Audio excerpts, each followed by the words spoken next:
All right, I think I have everything set up and going. So, welcome to the stream. Um, let's just grab chat really quick, and I think I should be good to go. So,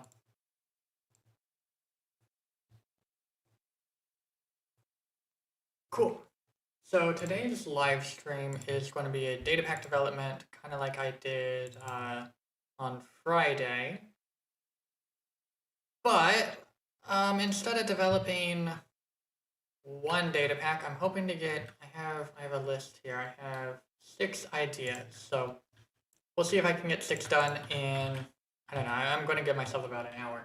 So yeah, let's see. Looks like the stream is running. It's a little bit behind, but cool. Anyway, welcome everyone. Thanks for joining. Let me know how I sound working on audio and such.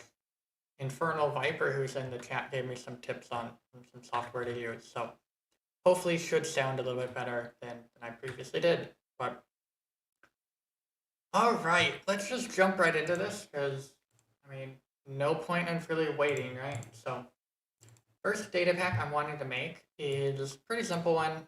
Minecraft, but arrows rain from the sky. Yeah, Alex plays. I don't really want donations through YouTube or direct donations. I would prefer, I have Patreon set up so people can support me there and they get a bunch of perks and stuff automatically. So don't really see much point of setting up like direct donations. But yeah, wow, there's a lot of people in the chat. Cool. Very cool. Thanks for joining, everyone. So anyway, like I said, we're going to be developing Minecraft, but arrows rain from the sky. So general goal, we're going to summon arrows, right? They'll probably be in the sky, and then they'll fall, and then they'll land, and they're going to possibly deal damage. So pretty simple. I mean, not all that big of a threat, but I think it should be fun. And I've done this a couple of times before in the past, just similar things to this. So shouldn't be too difficult. So let's see. That's not the right tab. I want to be over here. So first thing that I'm going to do as a professional Minecraft developer is I'm going to go to this really cool website called MC Stacker, and it helps you develop things. So I'm actually going to drop this in the chat really quick if any of you are interested. This is a really nice website that is sort of a generator for data packs. And yeah, sorry, Maxi, I'm only an English speaker, so I'm based in America. Sorry, you probably found my channel from other places, but yep. Anyway, so we're going to want to summon an arrow. So, oops, that's not. So, couple things. We know that we want the damage to probably be pretty high. So let's go with like 4. We can go. Oh, let's see. Then I think we want to set this to 1200. So if the life of the arrow is kind of interesting. If an arrow lands with a life of 1200, it's going to instantly disappear. This is going to save on lag a lot because instead of the arrow sticking around for a full minute, it's going to instantly disappear. And so that's pretty much all we're going to need. And so we have our data pack here, and suppose we were to do this, hit save and hit reload. We're almost done. Maybe. This should do. Oh yeah, I forgot to change the name of this. So this is called Whilst Raining Arrows. There we go. Haven't done any development today at all, so a little bit rusty, but you can see now arrows are raining from the player. So all we're going to need to do is figure out how to get them to randomly spawn into the air. And so best way to do that is with a handy-dandy command called the spread players command, and we'll just jump into that. So we're going to need a marker entity. So we could go with an area effect cloud. Currently, that's the best option, though in 1.17 they just added a marker. They would actually just do the job of an area effect cloud, just a little bit better. So we'll just call this arrow location. This is a tag, just going to let us select this area effect cloud a little bit easier. And so we can simply, I guess we'll comment out that for now. And if we replace this, turn on bounding boxes, you'll see that there's an extra line following me. That is the area effect cloud. So all we have to do now is just, we'll execute as the entity. We know its tag is arrow location, like such. And we want to be at it probably. And then we'll just run block. This is something that you can do in MCB, which is a tool that I'm using right now. I will drop a link to that tool in the chat as well. Very, very, very powerful tool for data pack development. And Nitro, to answer your question of how often I develop data packs, this is my full-time job, and so 40 to 60 hours a week. Today, I spent the whole day modeling stuff though instead, and so technically not developing. But anyway, here's a link to MCB. It is, again, a very powerful tool. Normally, these would all be separate functions, but okay. So we're executing as this, right? And well, actually, I guess I need to do this separate. We can do this all in one block. So we'll do the spread players command, and we know it needs to be our locations. Okay, thanks for tuning in, Mr. 225 Gaming, and have a nice night. And then we just need the for the spread players. That's not the right one. Spread players. So relative coordinates around the player. We'll do a distance of 0, and then a range. We'll probably want it to be about 15. And then we don't need to respect teams. We want to do it ourselves. This is going to randomly teleport whatever entity we run at us. That's how the spread players command works. So if we do this for the arrow location, that's just the marker that, again, we had set up. And then we do execute positioned at myself to then run. We'll run this command right here. We'll set it up by just, let's start with 10 blocks so it's easier to see. Reload this, and now we have arrows falling from the sky. Yeah, sorry if it's blurry. Let me look into adjusting my bit rate, though it could be not on my end. It could be on your end. Stick. I don't know how to pronounce names. Sorry, guys. But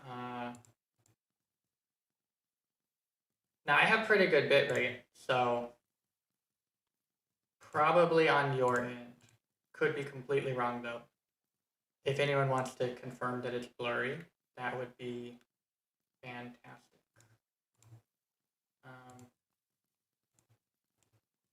Oh, I'm only streaming in 360p? No, that's not right. That can't be right. Okay, cool. Thanks, Infernal Viper. Anyway, so now we have arrows raining from the sky, but this isn't really raining from the sky, so we should just have them be up a bit higher, and we could just set the height to 255. That's the max world height, and yeah, no worries, Nitro. This will be around afterwards anyway if you want to watch it. So do your school, stay in school, like I definitely did. Well, I graduated college, but then dropped out of college. That's a story for a different time, though. So anyway, we now have arrows raining from the sky, which is a lot more scary than it actually is. Because they can hit you, but it's kind of hard. There we go. No. I'm trying to get them to hit me, but It's just, they're not very effective. There we go. I did set the damage to be pretty high. So yeah, that's pretty much a finished project. You'll see though that they don't track me very well because of how fast I can move, right? And so probably want to reduce the height to like, we'll say 150 because the average world height is going to be a lot lower. Because yeah, like we're in the mountains at 79, so should be fine unless you build above it. But I would call that a success. And so let's make another data pack. I have a checklist here, so I'll just check it off my list. Probably die in the process. We'll go into creative mode. So our next project is a really, really fun one. It's very different than this, but I think a little bit of our skill might translate over, just a bit though. But I'll need to, let's see. So I'll just copy paste the previous one. I'll put this into my folder over here for done data packs. So I need to close out of my code. Need to fully close out of my code. I think. There we go. Yep. And yeah, so I made a copy of that one, and I'm going to change this to an incredibly different data pack. Yep. And we will open MCB again. So you do that through a command prompt. I might as well show this off. So you do this, and then you type MCB, and then it loads, and it's like a cool script, and we're all good. So yeah. Okay, let's see. So we can change this to anvils, but that's not how you summon an anvil. Let's remember how to summon an anvil. I actually don't. So it's a falling block, and it's an anvil. Oops, I'm typing. Very good at this. There we go. My mic is sort of in the way of my keyboard, so I am derping around a little bit. So sorry about that, but boom. Look at this. We have a very, very loud data pack. That's interesting. I don't know about you guys, but I'm not seeing any animations here. Might have done something wrong. Yeah, so DAX, that is a cool script that I'm running it lets you program your entire data pack in one single .mc file instead of a bunch of separate functions. We can actually, if you're curious, this is the data pack right here. Oh, that's interesting. So we have different folders, right? And then we actually have a generated one because it lets you code in JavaScript if you want to. So very powerful tool. I've been using it for probably like 500 some hours of development. So definitely worth using. I'm trying to make anvils rain from the sky, Joodle, but for some reason they're not rendering. I'm not quite sure why. So maybe I did something wrong.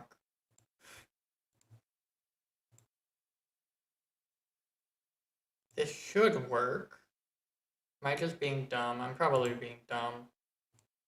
Yes, I'm being dumb. There we go. Yeah.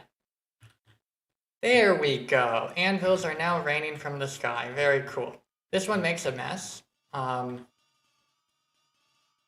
could definitely make the anvils not actually land if we wanted to. That might make this a little bit more fun.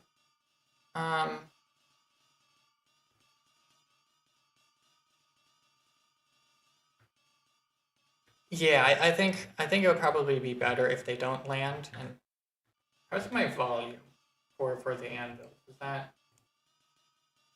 okay? My game sounds pretty low. It sounds pretty loud on my end, but we'll turn it up just a little bit.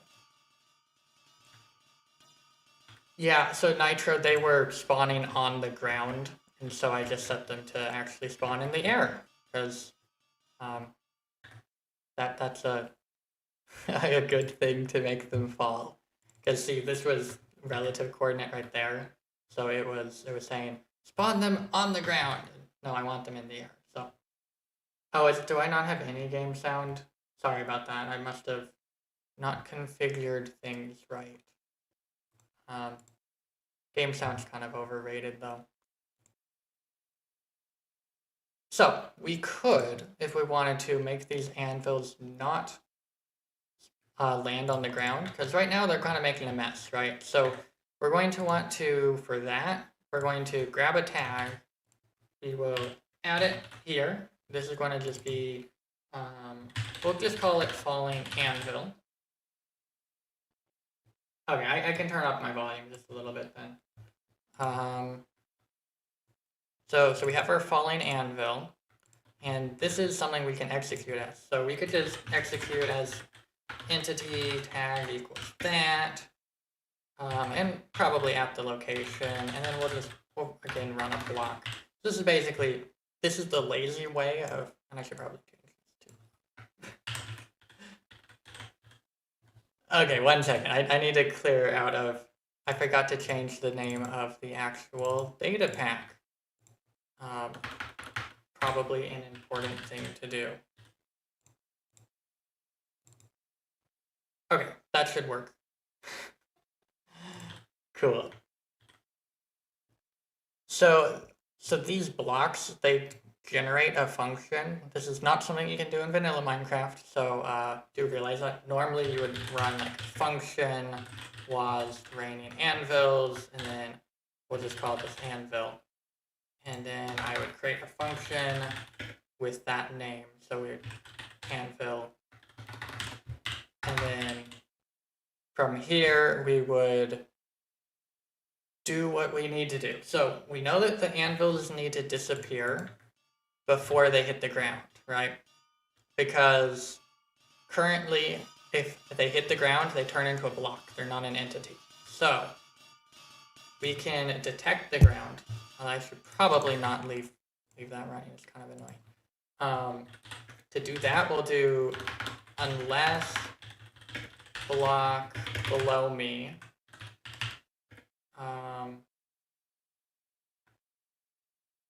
So you could say is air, right? So if it's air, or if it's not air, then do something. And in this case, it would be to kill itself. So you'll see now they allegedly are going to be disappearing. They're probably falling too fast though for this code to work, because your data pack can only check every 20 game ticks, or 20 times a second. So, and yeah, Nitro, I am using Visual Studio Code as my main coding software. I've used it for a long time. It has some nice plugins and stuff with it. I have one for MC functions in particular that it's helping me auto-complete stuff. So yeah, Dax, my mic probably is not very clear because I'm in an echoey room. I just got an apartment, but I'm in an empty room, so pretty echoey.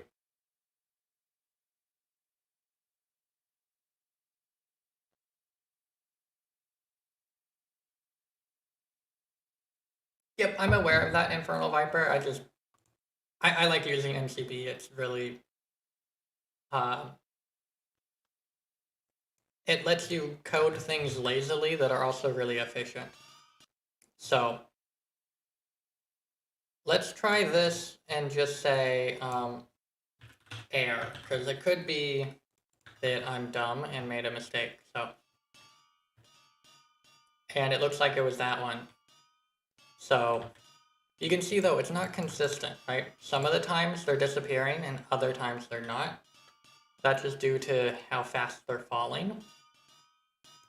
So we could fix that by just increasing the distance and then give it a high. Now we're not hearing them land at all. Yep. But, interesting fact about anvils, they only deal damage if they land on the ground. They don't deal any damage while flying through the air. So, we're going to actually need to do that ourselves. And I have some functions set up for this, and so it shouldn't be too hard. So we'll just execute. Also, before I do that, this is okay, but it's not perfect because there are multiple types of air in the game, such as cave air. And so suppose these were going into a cave, they would disappear before they enter the cave. And we might actually be able to, if this is a cave, we could probably see an example of that. Maybe. Yeah, we just saw one right there. I'm not sure if it showed up on stream, but we did see it. And yeah, I have what's known as a tag, and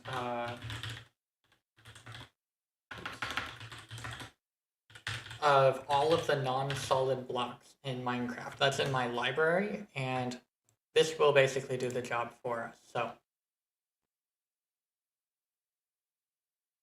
howdy, Cryubi. Thanks for being a fan of my data packs, and thanks for joining the stream. Okay, so we were looking at damage for damaging players, right? So we could just position down a couple blocks to then, as any players in a couple block distance, there we go, of the anvil, if they're there, we'll just have it say hi for now.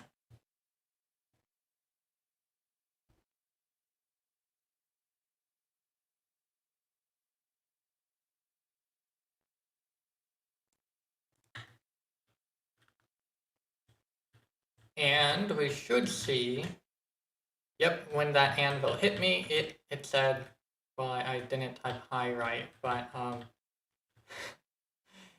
it is working. So now we could just change this to instant damage or whatever, or we could just, I have a library function for this, so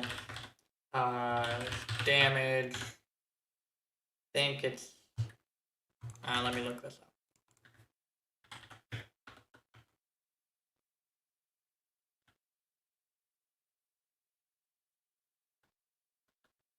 Wait, no, that one. That's the one that I wanted. Okay. Cool. Let's see. So now,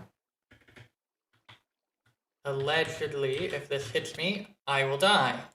I won't be squished by an anvil. I'll take magic damage because it is giving me instant damage, but works well enough. And so, I think that's pretty much all we need for this data pack. I mean, looks good to me. So, let's see.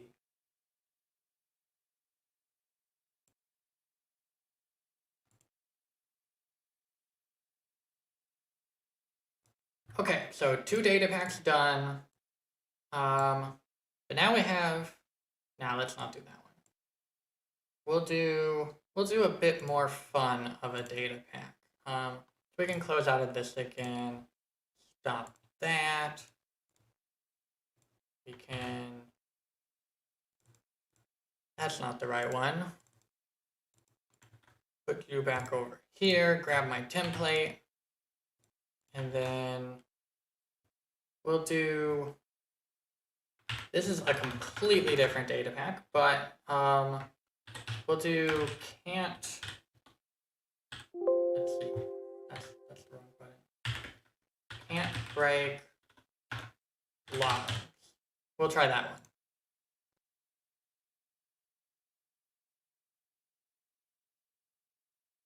Yeah, so Queen Lunai, I think that's Lunai, or Fox Army or something like that. Yeah, making data packs for maps, that's how I got started. I spent almost a year just learning how to make data packs for maps, and it turned out to be a pretty good use of time. So, yeah, yeah, fun to learn. Anyway, for this one, we're actually going to be deleting a lot of stuff. So I'm going to make it so you can't break logs. That's not actually what I'm going to be doing, though. I'm going to pretend to do that. So we can... I'll explain what I'm talking about in just a little bit, but there's not really a good way for me to disable you being able to break a log, but I could easily make it so you can't get a log if you break it. And so that's probably the way to do it. So we're going to want to get rid of this as well, and we're going to be modifying some loot tables in order to do that. So specifically the blocks loot tables of all of the types of logs in the game. Not all the types of wood, just all the types of logs. And so that would be these 12 files right here. I have all of the I have all of the loot table files on my computer. That's probably something that if you're wanting to get into data pack development, you want to do. And pretty simple, just go and open the archive of your .jar file, and then it's in the data folder. So, yeah. Anyway, we have all of these, and we can see, let's look at the loot table. This is for an acacia log. We can see this is just a normal condition that's for every single block in the game, that it survives explosion. And this is just saying if he breaks it, drop an acacia log. So, yeah, glad you could join the stream, Viper, and I'll probably see you next one, I suppose. So, thanks for joining. Anyway, so for this loot table, we are currently having it drop an acacia log if you break it. But I can do this. I can go like that. And now we don't have an acacia log loot table. And that's technically false. We do still have an acacia log loot table. It's just that it's an empty loot table. So now if I have an acacia log right here, and I break it, if I'm smart, yep, it doesn't drop anything. And so you won't be able to mine logs. And so that's pretty much all there is for this data pack. I just need to do that for all of the other files, and then we'll be good. So sometimes making a data pack is literally just doing the same thing 12 times, like I'm doing right here. Come to think of it, it would be faster if I just copied this, did that. There we go. And now you can't mine any logs. And we can, of course, test that just to make sure that that is the case. I guess I should probably get rid of the stems as well, because they allegedly count.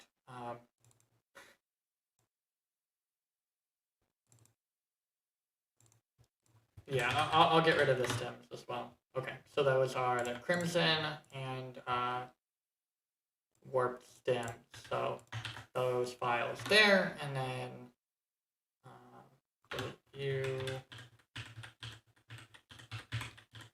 Cool. So we can try all of these out, and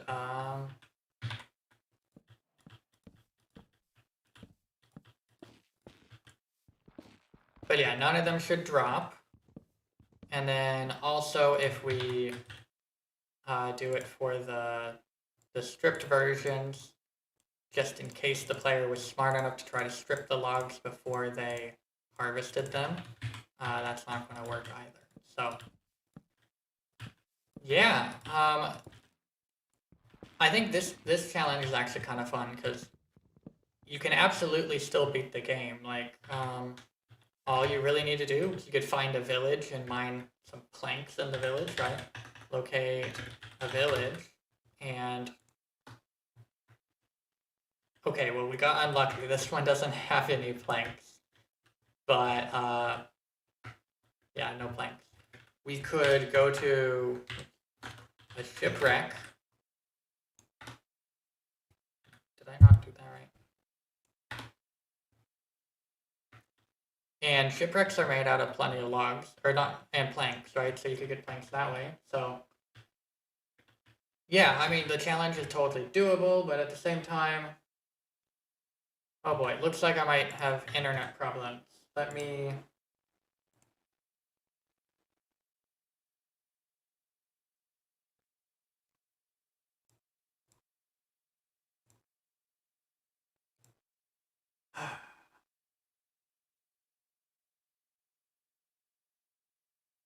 Do I still have internet?